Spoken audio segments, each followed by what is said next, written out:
Usually when we talk about human history, there is this underlying expectation of physical evidence. Right, you want something you can actually look at. Exactly. You think of archaeology, you dig into the dirt, you unearth a jagged piece of a clay pot or maybe a rusted bronze sword, Mm-hmm. and the historian just points at it and says, well, there it is. That is how they lived.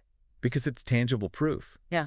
I mean, you can hold that piece of pottery in your hand, you can measure its dimensions, test the carbon dating.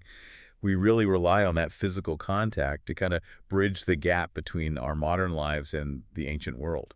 It's solid, and honestly, it's deeply comforting. We like our history to be visible, you know? Yeah, we definitely You do. want something we can place inside a climate-controlled museum display case, light it perfectly from above, and categorize it with a neat little placard. But then you step into the world of historical sound. Right.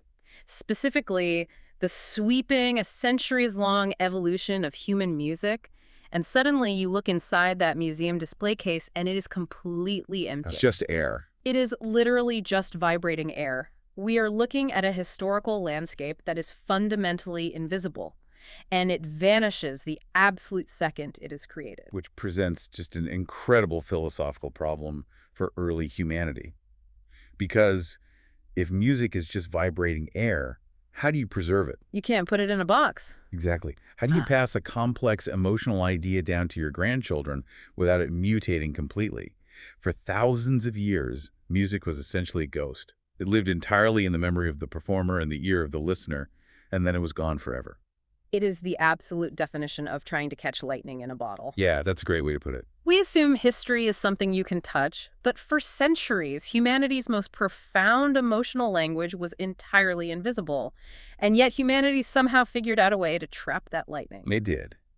And that's what we're digging into today. Yes. Today, we are decoding that invisible language. We are taking you, yes, you listening to us right now, on a custom-tailored deep dive through the sweeping story of Western classical music. It's going to be quite the journey. We are going to translate the notoriously elitist, kind of intimidating jargon of music theory to understand how a few visionary people manipulated sound waves to literally change the world. But to do that effectively, we need to immediately clarify what we actually mean by the phrase classical music. Because people use it wrong all the time, right? All the time. Yeah. It is one of the most misused terms in our cultural vocabulary. When most people use that phrase today, they're using it as a massive catch-all umbrella term for basically any formal Western music played by a person sitting in a tuxedo holding a violin. Right. If there's a conductor waving a little white stick, we just call it classical. Exactly. But historically speaking, calling all orchestral music classical is a bit like calling all movies ever made film noir. I love that. It just makes no sense. It makes no sense at all. Classical with a capital C refers to a very specific, rather short historical period from roughly 1750 to 1820. So the broader tradition we are looking at today encompasses several distinct eras that reacted, honestly, pretty violently to one another. Very violently. We are going to map out this timeline organically for you. We will start in the dark, reverberant halls of early music, watch the cultural rebirth of the Renaissance, and then get completely overwhelmed by the extravagant mathematics of the Baroque period. Then we'll finally find order in the actual classical era. Right, before tearing that order down in the passionate romantic rebellion, and finally splintering into the fractured reality of modern music. And as we go through this, you are going to see that we aren't just tracking changes in musical style, we are tracking the evolution of human psychology. Yes, music is the most accurate emotional barometer of human history we have. Without a doubt. But before we jump into our time machine and go back to the year 1000, we need the vocabulary. If we are going to look at these architectural masterpieces of sound, we need to know what the bricks and mortar actually are. We have to understand the fundamental mechanics of sound. And I promise, you don't need to know how to read a clef or a staff to get this. Yeah, no sheet music required today. So the absolute core raw material of any music, whether it's sung by a human voice or struck on a piano key, is the note. And a note is defined by its pitch. Pitch. Right. Pitch isn't some abstract magical quality. It is pure physics. It is the literal frequency of sound waves hitting your eardrum per second. Okay, so just how fast the air is shaking. Exactly. If an object vibrates very quickly, the waves are compressed, and your brain interprets that as a high pitch. If it vibrates slowly, the waves are spread out and you hear a low pitch. And in Western music, we eventually decided to map out these specific frequencies and assign them letters of the alphabet, right? A through G. Yeah, A through G. Hmm. But it isn't just 7 rigid, blocky slots. You can modify these pitches with things called accidentals. Which are the sharps and flats. Right. A sharp raises the pitch slightly, tightening the vibration, and a flat lowers it slightly, loosening the vibration. It creates a highly nuanced spectrum of sound to paint with. But a single note just floating in a vacuum doesn't mean much. No, it's just a beat. Right. When you organize these notes into patterns over time, you create a melody. And those melodies are built on top of a foundational system of scales, or keys. And this is where the psychology of music really begins. A key operates like a gravitational center. I love that concept. Gravitational center. Let's really dig into that. Think of a key as the home base of a piece of music. One specific note within that key is the sun, and all the other notes are planets orbiting around it. Okay, I can picture that. The listener's ear naturally wants the music to eventually return to that home note. It feels stable. It feels resolved. And the most fundamental division in how we build these planetary systems of keys is between major and minor. And this is where the emotional manipulation happens, isn't it? Oh, absolutely. When a composer builds a piece in a major key, the specific distances between the notes, the whole steps and half steps, interact with our biology in a way that generally sounds bright. It sounds triumphant, peaceful, or joyful. But if they shift to a minor key, where just a few of those notes are lowered, slightly altering the distances, the entire mood collapses. It suddenly sounds subdued, mournful, or ominous. It is a completely visceral, biological reaction to frequency ratios. Now, if a melody is the horizontal movement of notes over time, harmony is the vertical stacking of notes at the exact same time. So playing them all together. Right. When you play multiple notes simultaneously, you get a chord. A basic triad is just the first, third, and fifth notes of a scale. Mm-hmm. And the relationship between the notes inside that chord brings us to the engine of all musical storytelling. Consonance versus dissonance. Yes, Let's focus on this because it is the most crucial concept we will discuss on this deep dive. it really is. Consonance is when a combination of notes sounds completely pleasing to the human ear. The frequencies match up perfectly in neat mathematical ratios. They don't clash. They sit together very comfortably. Right. It feels warm, stable, and completely at rest. Dissonance, however, is the exact opposite. It's a combination of notes whose frequencies physically clash against each other. It sounds harsh, unresolved, and unstable. It actually creates a feeling of physical tension in the listener. But let me push back on this, or at least state a confusion I think a lot of people have. Sure, go for it. If dissonant chords sound genuinely harsh, unstable, or unpleasing to the ear, why in the world would any composer ever write them? That's a fair question. Why not just write perfectly pleasing, consonant-happy major chords for the entire piece? Because music is not decorative wallpaper. It is a narrative language. Oh, wow. I like that. If you only ever have consonants, the music has no momentum. It is flat. Dissonance is the engine that drives the car forward. So it forces movement. Exactly. Dissonance creates a psychological desire, almost a physical craving in the listener, for resolution. When a composer hits a harsh, dissonant chord, your brain instantly recognizes that it is unstable. You feel it in your gut. You do. You are suddenly waiting on the edge of your seat for that tension to release and slide back into a beautiful, consonant home chord. That moment of release is what musicians call a cadence, right? Yes, a cadence. That cycle of tension and release is the core of all human storytelling. It mirrors our own struggles and triumphs. Without the agonizing struggle of dissonance, the final triumph of consonance means absolutely nothing. It is entirely unearned. Completely unearned. It's exactly like writing a movie script. If your protagonist wakes up happy, finds $1 million on the street, marries the love of their life by noon, and goes to sleep happy, that is a terrible, unwatchable movie. It's incredibly boring. Right. You need the conflict. You need the villain, the heartbreak, the insurmountable odds. That's the dissonance. You need it to make the happy ending actually feel profound. That is the perfect analogy. And the final fundamental piece of our blueprint is timbre, spelled T-I-M-B-R-E. Timbre is the unique color or the distinct personality of the sound being produced. A lot of people struggle with timbre, but I think the easiest way to visualize it is to think about human voices speaking the exact same word. Yeah, let's hear it. Let's say you ask the actor James Earl Jones to say the word hello, and then you ask a 5-year-old child to say the word hello. Right. The fundamental pitch might be manipulated to be similar, but the shape of the sound is fundamentally different. James Earl Jones has a thick, resonant, gravelly voice. The child has a pure, thin, airy voice. That unique sonic fingerprint is their timbre. And what causes that fingerprint is something called overtones.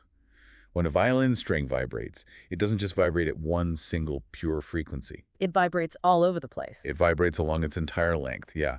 But it also vibrates in halves and thirds and quarters, creating a stack of invisible, higher, softer frequencies layered on top of the main note. So a piano playing a C note sounds completely different from a flute playing that exact same C note. Exactly. A violin has a very specific recipe of overtones, giving it a rich, raspy sound. A flute, essentially blowing air across a hollow tube, produces almost no overtones. It produces a very pure, clean sound. And once composers figured out how to harness these different timbres, they started combining them into ensembles. Scaling all the way from a cappella, just the unaccompanied human voice, to chamber groups like a string quartet. All the way up to a massive orchestra with over 70 musicians divided into strings, woodwinds, brass, and percussion. They were essentially mixing primary colors to invent entirely new shades of sound.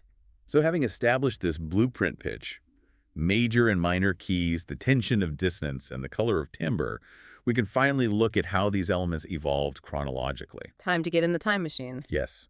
And to do that, we have to travel back to a time when almost none of those complex tools were utilized. We move into the era of early music, roughly the years 1000 to 1600. The story of Western classical music as we know it begins in a European landscape that was completely, absolutely dominated by the Catholic Church. Politically, culturally, economically, and intellectually. This cannot be overstated for you listening. The clergy provided virtually the only source of learning and literacy in society. If you knew how to read, you were almost certainly associated with the church. Which means the church held a complete monopoly on information.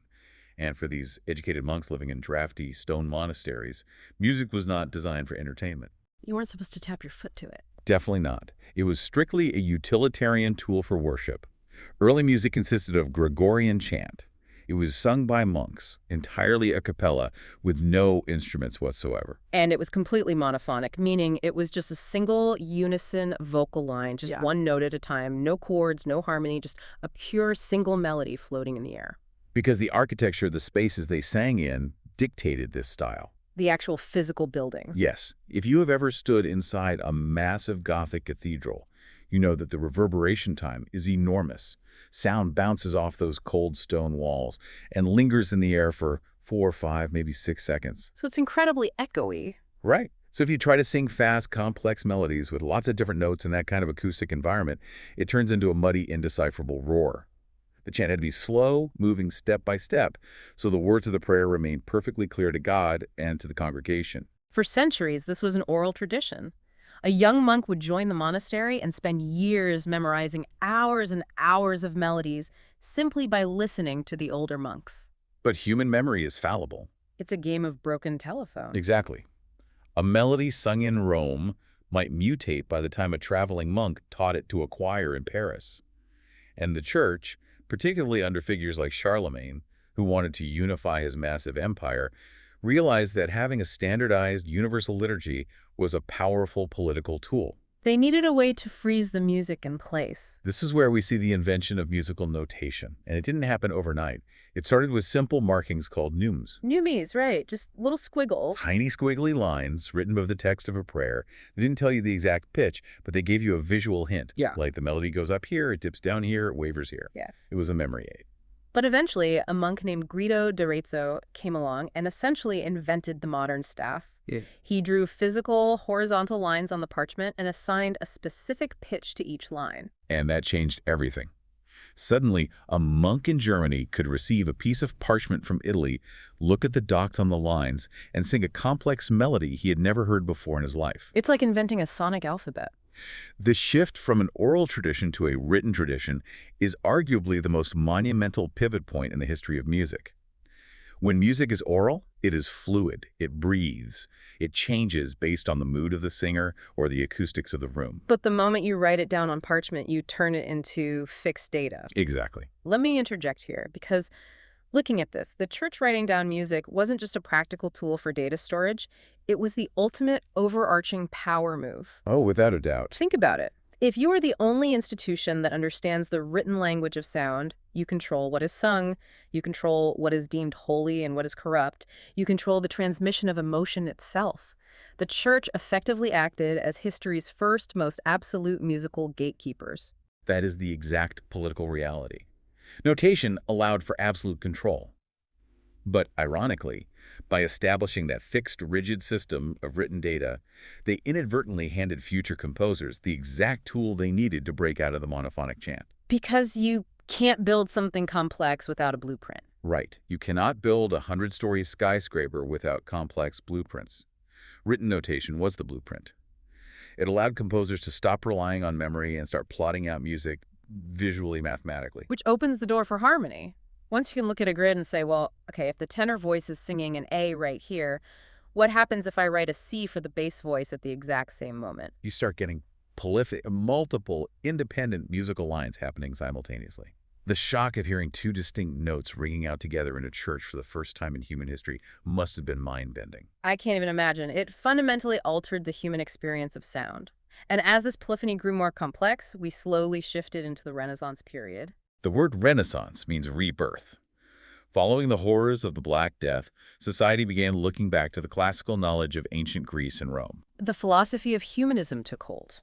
Yes, people started believing that human life, human emotion, and human achievement had inherent value, apart from just preparing the soul for the afterlife. The strict iron grip of the church began to loosen just a fraction.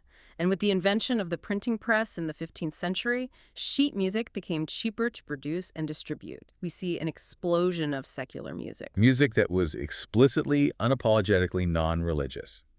People wanted to sing about things other than divine salvation. They wanted to sing about springtime, about unrequited love, about drinking wine, and just being human. And the absolute pinnacle of this new secular expression was the madrigal. The madrigal was a highly sophisticated a cappella vocal piece, usually sung by a small group of people around a table and set to a secular poem, often about love or nature. They became an incredibly popular social activity in Italy and later in England. What fascinates me about madrigals is the concept of word painting. Because they weren't restricted by the solemnity of church liturgy, the composer started having fun. They really did. They used the music to literally physically paint the words of the poem. Yes. If the poetry mentioned a bird ascending to the heavens, the composer would write a rapid upward climbing scale for the soprano voice. If the poem talked about plunging into the depth of despair, the voices would drop into a low, dissonant, murky register. They were forging a direct, literal link between the meaning of language and the physical shape of sound. It was the Renaissance equivalent of early pop music. But the era also brought some wild theatrical innovations in how music was physically staged. Right. Venice is the perfect example here. Let's talk about Venice. In Venice, you had St. Mark's Basilica. It is this vast, opulent, cross-shaped architectural marvel. The composers working there, like Giovanni Gabrieli, looked at this cavernous space and realized they could use the architecture itself as an instrument. That's so smart. They developed the cordi spizzati, or the polychoral style. They took the choir, which would normally stand together, and physically split them apart. They put one group of singers high up on the left balcony and a completely separate group of singers high up on the right balcony, sometimes accompanied by brass instruments. And they would compose the music so that the choirs would sing back and forth to each other across the massive space of the basilica. The left side would sing a phrase, and the right side would echo it or answer it. It was the 16th century invention of surround sound. You would be standing in the middle of the church, and the sound waves would physically wash over you from different directions. It must have felt like a supernatural experience. It really must have. So, music is now fully written down. Harmony is thriving. We have multiple independent voices weaving together in space, and instruments are slowly stepping out of the shadows to rival the human voice. This perfect storm sets the stage for our next era, where the complexity gets cranked to an absolute extreme. We move into the Baroque era, spanning roughly 1600 to 1750. Strap in for this one. If the Renaissance was about discovering the joy of harmony and human expression, the Baroque period was an obsessive quest to test the absolute mathematical limits of complexity. Even the word itself, Baroque, is kind of wild. The word Baroque itself was originally a derogatory term derived from a Portuguese word for a misshapen, irregular pearl. It implied something bizarre, heavily decorated and almost grotesque in its extravagance. To understand the sound, you just have to look at the visual art and architecture of the time. Think of a Baroque palace like Versailles. It is not subtle. Definitely not subtle. It is dripping in gold leaf, wildly ornate carvings, swirling cherubs on the ceiling, dramatic contrasts of deep shadow and blinding light. The music sounds exactly like that looks. It is dense, highly ornamented, and bursting with motion. And the mechanical engine driving all of this dense motion was a concept called the basso continuo. This is a continuous, unbroken harmonic backbone that ran under almost every piece of Baroque music. Right, because an instrument like the harpsichord, which was the keyboard of choice before the piano plucks its strings rather than striking them, the sound decays instantly. You can't hold a long, sustaining chord on a harpsichord. Precisely the issue. Because the sound decays, the harpsichordist had to constantly keep playing, constantly filling in the chords, usually paired with the cello, pumping out the low bass notes. It just keeps chugging along. This basso continuo provided a relentless, driving, rhythmic, and harmonic foundation. It acted like a conveyor belt, keeping these incredibly intricate pieces moving forward without ever stopping to breathe.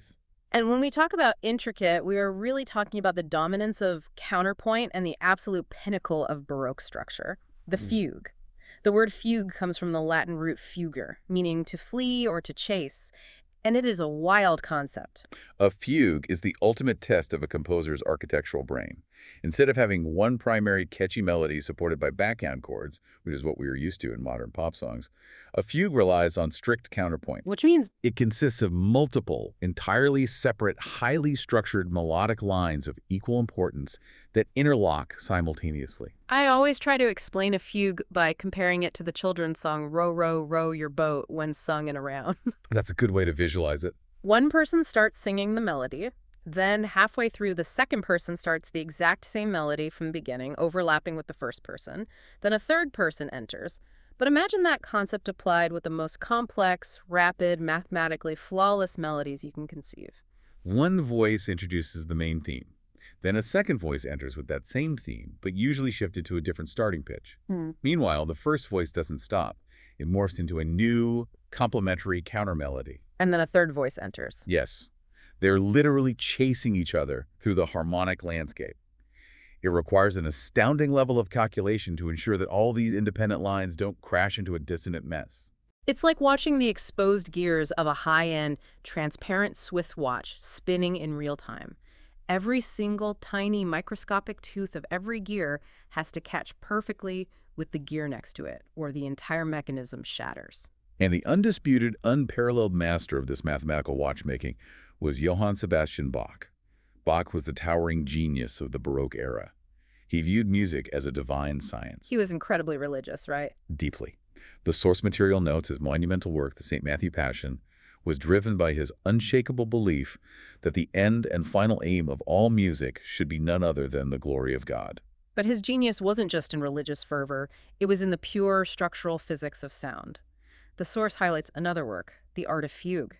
His mastery of counterpoint in that piece was so profound, so intensely logical, that contemporaries compared him to an astronomer discovering wonderful hidden stars. He wasn't just composing, he was revealing the hidden mathematical laws of the musical universe, much like Isaac Newton was revealing the laws of gravity at the same time. That is just awe-inspiring. But the Baroque era wasn't solely defined by dense, cerebral fugues. We also see a massive evolution in instrumental music, specifically with the birth of the concerto. Right, the concerto. A piece designed to showcase the dazzling technical skill of a single solo instrument backed by the immense power of a full orchestra. This is the era of Antonio Vivaldi. Vivaldi wrote hundreds of concertos, but none more famous than the Four Seasons, and specifically the Spring Concerto. When you listen to it, it is incredibly vivid. The source describes it as capturing the pure gaiety that comes with spring. Vivaldi literally wrote instructions into the sheet music explaining what the instruments were imitating. He pushed string instruments to mimic the natural world. The violins use rapid, trilling techniques to sound exactly like a flock of birds chirping. And then the storm comes in. Later in the piece, the cellos and basses use aggressive, jagged bowing to recreate the rumbling thunder of a sudden spring storm. It was highly theatrical. But there's another Baroque figure I really want to dive into because it shifts our entire understanding of what a composer actually was. Georg Philipp Telemann. Ah, Telemann. Telemann was wildly successful in his day, arguably more famous than Bach while they were alive. He was unbelievably prolific, and he published a very famous collection called Musique de Table, or Tafelmusik. Which translates directly to table music. Table music. It was literally composed to serve as background music for aristocratic banquets. He marketed this collection as a luxury prestige product and sold it across Europe via a subscription model. It was brilliant marketing. It makes you realize that this is a massive paradigm shift. Is Telemann creating the world's very first Spotify dinner party playlist? Are we seeing the exact moment music transitions from a terrifying divine religious experience into a secular commercial commodity? It is exactly that pivot. The Baroque era aligns with the rise of incredibly wealthy, centralized aristocratic courts across Europe. Dukes, princes, and kings who held absolute power. And they wanted to show off. They wanted to project their wealth and sophistication to rival courts. Hiring a brilliant composer to write custom, intricate background music for your feasts was the ultimate status symbol. You essentially had a house band, but the house band was an entire orchestra. And this dramatically changed the socioeconomic reality of the composer. You were no longer an anonymous, humble monk serving God in a monastery.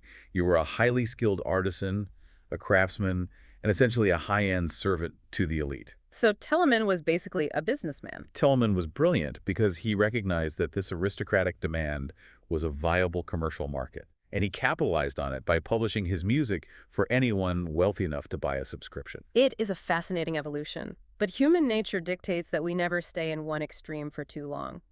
By the mid-1700s, people were growing incredibly fatigued by the dense, heavy mathematical counterpoint of the Baroque era. Listening to 4 simultaneous rapid-fire melodies for 2 hours is mentally exhausting. It is sensory overload. The societal pendulum was swinging back hard. The cultural landscape was being swept by the Enlightenment, the Age of Reason. Thinkers like Voltaire and Rousseau were championing rationalism, science, and humanism over the old dogmas. They looked back once again to the aesthetic ideals of ancient Greece. They wanted to clear away the clutter. If Baroque music was that wildly ornate gold-leafed mansion stuffed with 100 secret rooms and heavy velvet drapes, the incoming classical era was a stunningly minimalist, perfectly symmetrical, glass and steel modern home. Everything had to be clean, balanced, and instantly comprehensible. We're entering Section 4 of our journey, the Age of Reason and the Classical Box, covering roughly 1750 to 1820. And we're back to the actual literal classical era. The audiences of the Enlightenment demanded music that emphasized elegance, clarity, and perfect proportion.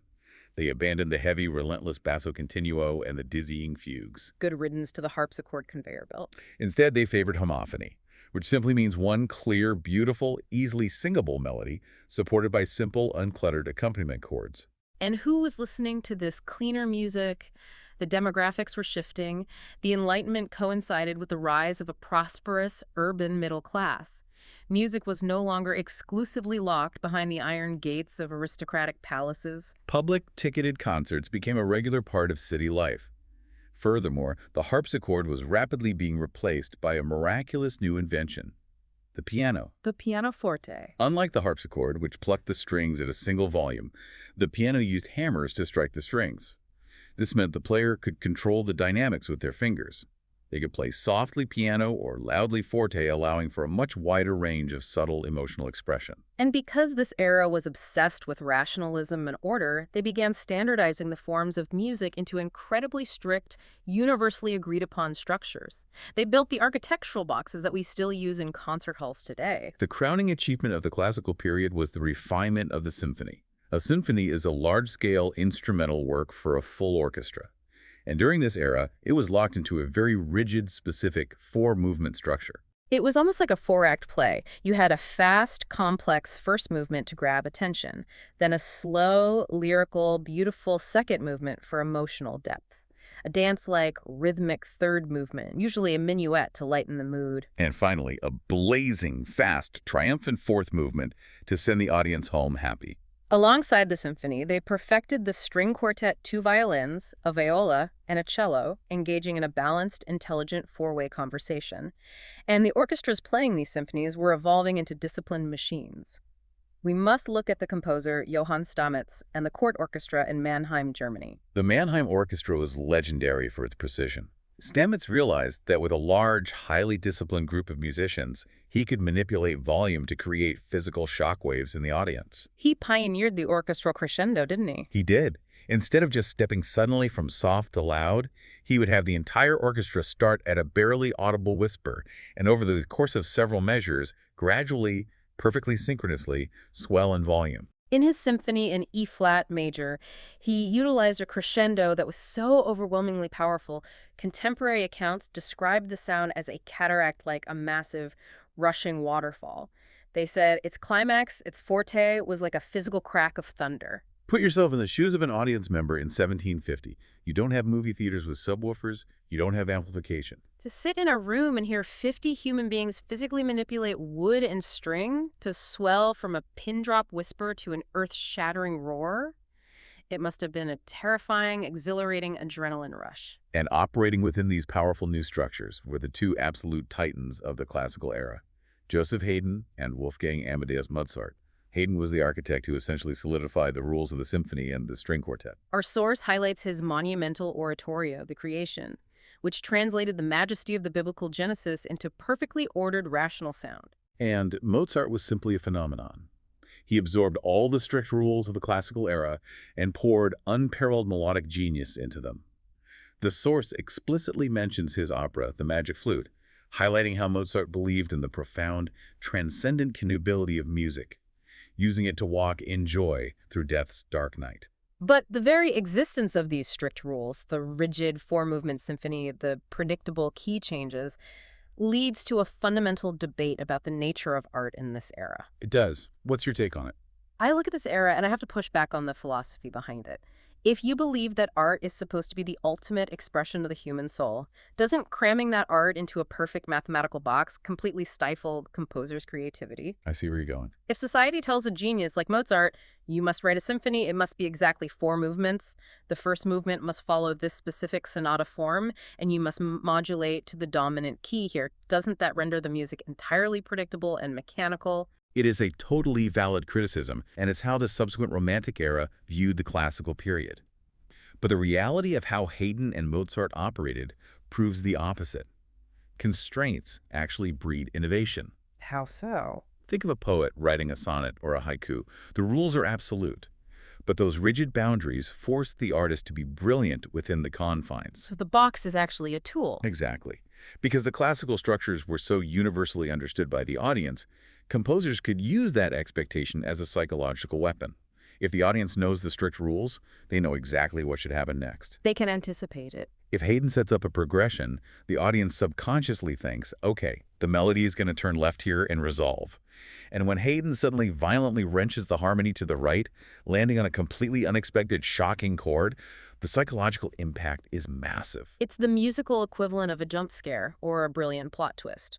It only works because the audience felt safe in their assumptions. The genius of the classical era was the subversion of the box. But as brilliant as Mozart and Haydn were at playing with those constraints, a box is still a box. And eventually, a generation is born that refuses to be contained by it. The world was changing too rapidly for polite, symmetrical music.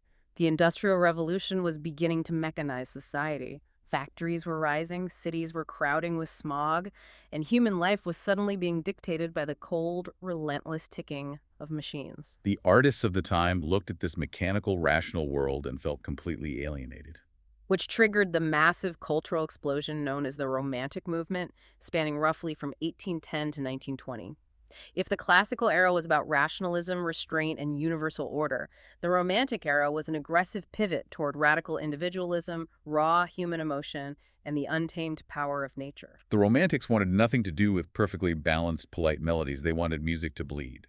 They wanted it to scream, to weep, to capture the existential terror of a thunderstorm or the agonizing depths of unrequited love.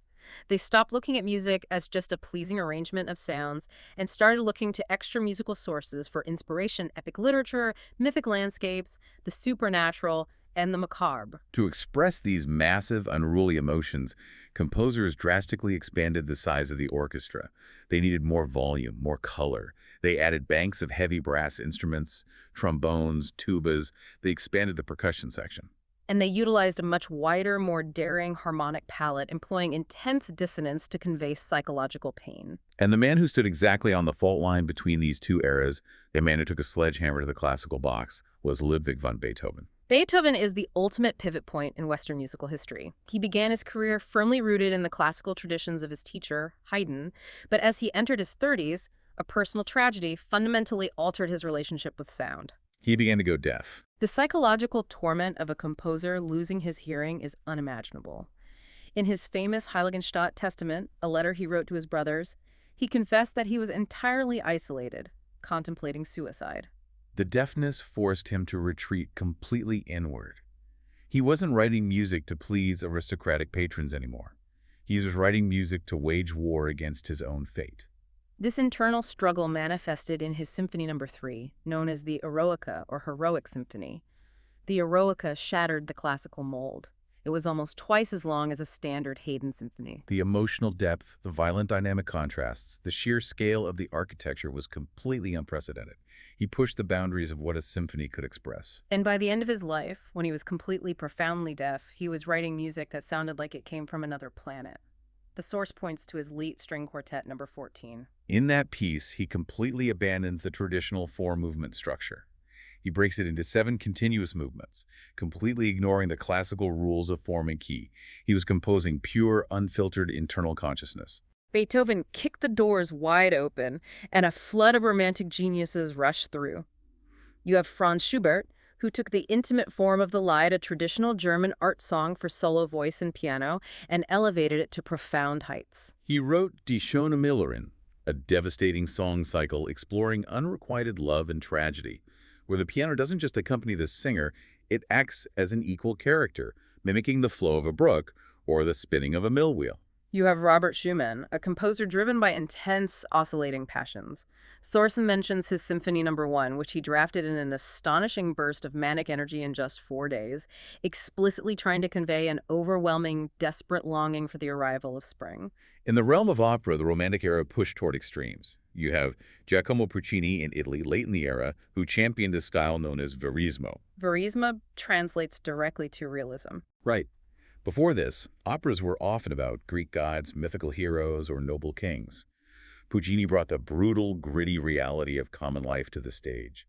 In masterpieces like Tosca, the audience is confronted with themes of torture, murder, political corruption, and suicide, set to incredibly sweeping, emotive music. But the figure from this era who absolutely fascinates me is Niccolò Paganini, because Paganini represents something entirely new. The instrumental virtuoso as a mythical, almost supernatural figure. The source quotes a contemporary describing Paganini as half tiger, half poet.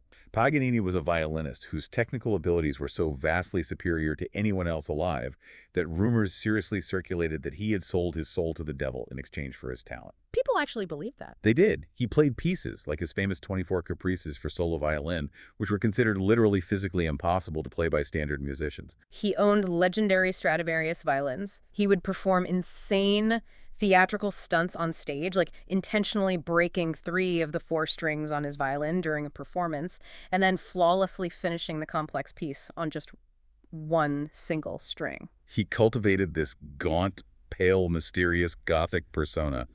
Women would swoon. He sounds exactly like history's first true rock star. This brings up a point of friction for me. When you look at Paganini's stunts, or the way pianists like Franz Liszt retreated, where women would literally fight over the broken strings of his piano, did the Romantic era ruin the purity of music? That's a strong accusation. Well, did it make the art form too narcissistic? It feels like the focus shifted away from the profound structural genius of the music itself and became entirely about the performer's massive ego and the visual spectacle of the concert. It is easy to view it as mere narcissism, but we have to analyze it through the specific lens of Romantic philosophy. The Enlightenment was about the collective society, the universal rules of reason. The Romantic era was a violent rejection of that. It was entirely focused on the supremacy of the individual. Okay. Paganini's aggressive showmanship wasn't just empty ego, it was a philosophical statement.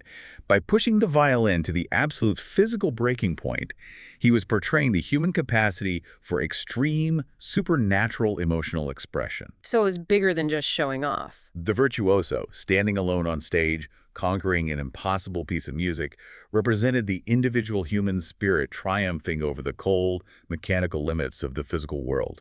It was the hero's journey enacted in real time on a fretboard. Okay, viewing it as the individual, as a superhero fighting back against the Industrial Revolution makes a lot of sense.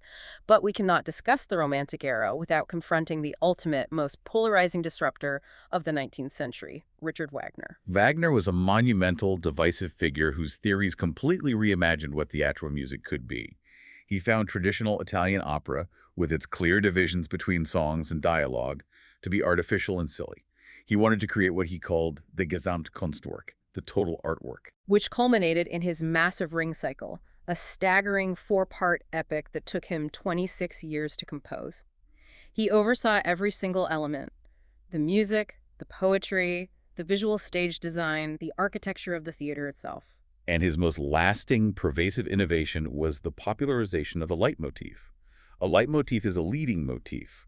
It is a short, highly recognizable musical phrase or melody that is explicitly attached to a specific character, a specific emotion, a physical object, or an abstract idea within the story. I realize exactly what this is. This is the literal foundation of every modern film score we consume today. Think of John Williams. When you hear dun dun dun dun dun dun dun dun, you don't even need to look at the screen. You know Darth Vader has arrived. Precisely. But Wagner's use of the leitmotif was far more psychologically insidious than simply announcing a character's entrance. The orchestra became a subconscious narrator. How does that work? If a character on stage is talking about their loyalty to the king, but the orchestra underneath them quietly plays the leitmotif associated with betrayal, the audience instantly knows the character is lying. The music reveals the hidden psychological truth that the words are hiding. That is brilliant. It adds a completely invisible layer of subtext to the drama. But Wagner's impact went far beyond theatrical techniques. In his obsessive quest to express endless, unfulfilled longing, particularly in his opera Tristan and Isolde, he pushed the harmonic blueprint we discussed earlier to its absolute breaking point. This is a crucial concept. How exactly did he break harmony? Remember our discussion of dissonance and consonance, the cycle of tension and resolution? Yeah, the movie script analogy. Wagner realized that the most powerful emotion isn't the resolution, it's the yearning. So he wrote music that consisted almost entirely of highly tense, dissonant chords. He would build up the tension, promising the listener's ear that he was about to resolve into a beautiful, stable, consonant home key. But at the very last second, he would pivot. He would slide into a different dissonant chord. So he denied the cadence. He refused to give the audience the biological release they were craving. Exactly. He kept the listener's brain in a perpetual state of suspended psychological tension, sometimes for hours. By constantly shifting keys and avoiding resolution, he fatally undermined tonality itself. The concept of a home key, a stable gravitational center, began to disintegrate. And by stretching that fundamental system of gravity until it snapped, Wagner essentially broke the musical universe, which launches us directly into the chaos, the trauma, and the incredible fragmentation of the 20th century. Welcome to the final era on our timeline, the modern crisis and the acisms spanning roughly 1900 to 1950. The 20th century opened with Western culture at a profound crisis point. The old rules of tonality, which had governed music for 300 years, were collapsing, and simultaneously, the world itself was undergoing a traumatic, violent transformation. You have the mechanization of society accelerating exponentially. You have the rise of dense, loud, polluted metropolises. You have the birth of modern psychology exploring the dark, irrational subconscious. And most importantly, you have the horrific, mechanized slaughter of World War I, which completely shattered the Enlightenment illusion that human beings were rational, progressively improving creatures. The lush, beautiful, sweeping melodies and the plush, overly emotional language of the Romantic era suddenly felt profoundly false. It felt inappropriate, almost offensive, to write a pretty, triumphant major key symphony after millions of men had died in muddy trenches. The world was broken, and composers were frantically scrambling to invent a new musical language that could honestly reflect that shattered reality. And because the singular, universally agreed upon system of tonality was gone, no one could agree on what the new language should be. The musical landscape fractured into a barrage of radical new movements. I like to call them the azimisms. There was a desperate search for direction. You had Impressionism, which blurred the edges of harmony to create shimmering atmospheres. You had Expressionism, which dove into the screaming, neurotic depths of the human psyche. You had Neoclassicism, which ironically looked back to the crisp forms of Mozart while using jagged modern harmonies. But the most radical, terrifying departures were atonalism and serialism. We have to explain atonality. If tonality is a solar system with the sun providing gravity, what is atonality? Atonal music completely abolishes the sun. It completely lacks a key center. There is no major, no minor. Every single one of the 12 notes of the chromatic scale is treated as entirely equal. No note has a stronger gravitational pull than any other. Which means the traditional concepts of consonance and dissonance completely vanish. If there is no home base to return to, tension and release cease to exist. It's just a constant state of floating, clashing sound. It was incredibly disorienting for audiences. And in the 1920s, a composer named Arnold Schoenberg took this chaos and tried to impose a brutal new order on it. He developed serialism, specifically the 12-tone technique. Right. It was a strict, highly mathematical system for composing atonal music. A composer had to arrange all 12 notes into a specific series, a row, and they could not repeat a single note until all 11 other notes had been played. It sounds more like an advanced calculus equation than an emotional piece of art.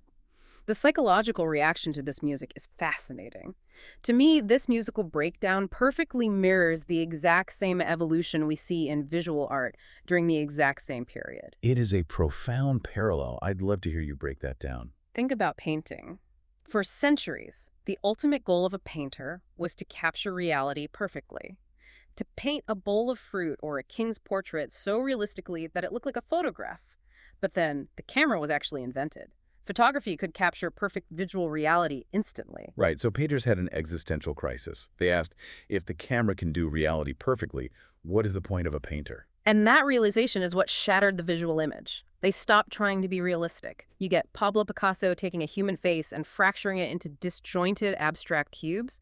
You get Jackson Pollock abandoning form entirely and violently throwing splatters of paint at a canvas. Exactly. Music went through the exact same crisis. Composers realized that the Romantic era had already maxed out the potential for traditional, beautiful, emotionally overwhelming melodies. Wagner had taken it to the edge of the cliff. They couldn't out Beethoven. So to reflect the modern fractured reality, they had to shatter the sonic lens entirely. And that shattered sound was not meant to be comforting. The aggressive dissonance, the unpredictable jagged rhythms, the cold mathematics of serialism, they directly mirrored the fragmented, anxious, neurotic state of the 20th century. It reflected the psychological trauma, the mechanical noise of the factories, and the terrifying chaos of global warfare. Atonality was harsh because the world was harsh. It wasn't meant to be pretty, it was meant to be true. But not every composer reacted to the crisis with terrifying atonal math. Our source highlights fascinating figures who navigated this chaos in totally different ways. Look at the French composer Eric Satie. He completely defied classification. Satie looked at the heavy, sweaty, hyper-serious emotionalism of Richard Wagner and found it utterly ridiculous. He reacted by adopting a dry, witty, intentionally absurd, and stripped-down style. He wrote pieces with bizarre titles like Three Pieces in the Shape of a Pear. He famously coined the concept of furniture music, music that was specifically designed to be ignored, to just exist in the background like the wallpaper. It was a brilliant, satirical mockery of the romantic idea that music was a sacred, world-altering force. He was essentially trolling the entire classical music establishment. And on the other end of the spectrum, you had composers grappling with massive political upheavals.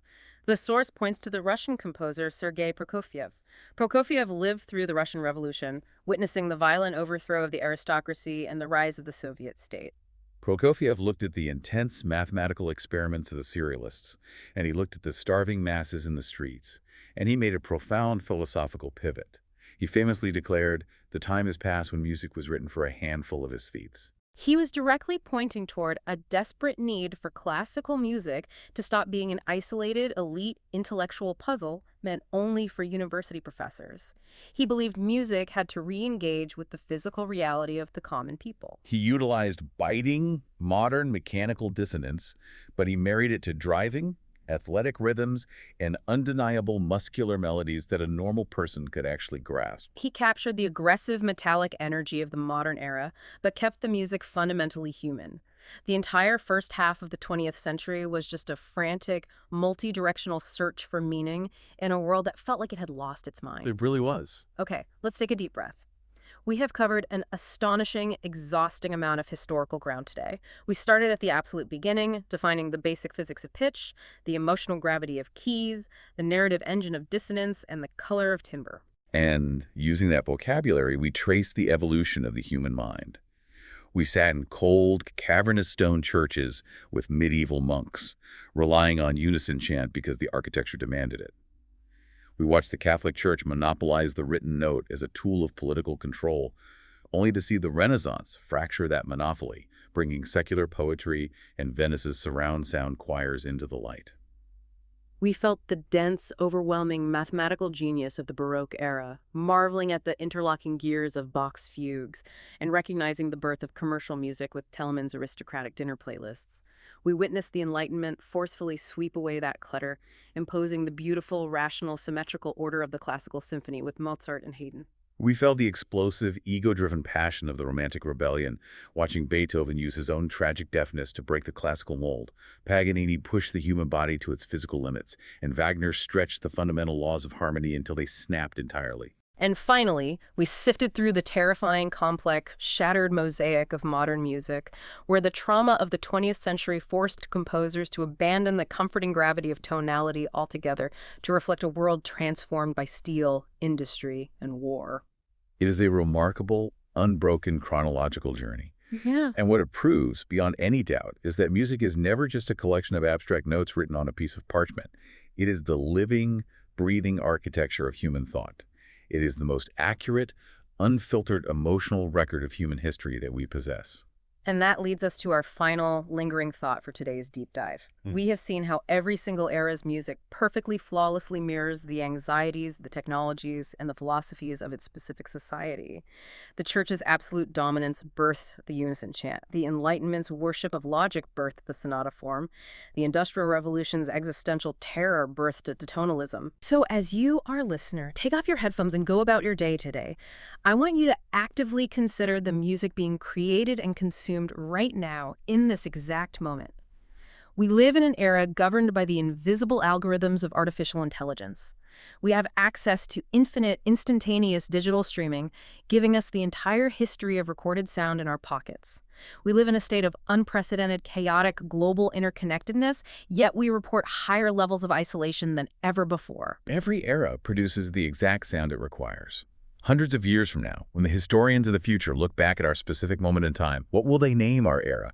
And more importantly, when they listen to our defining sound, what will it reveal about who we really were?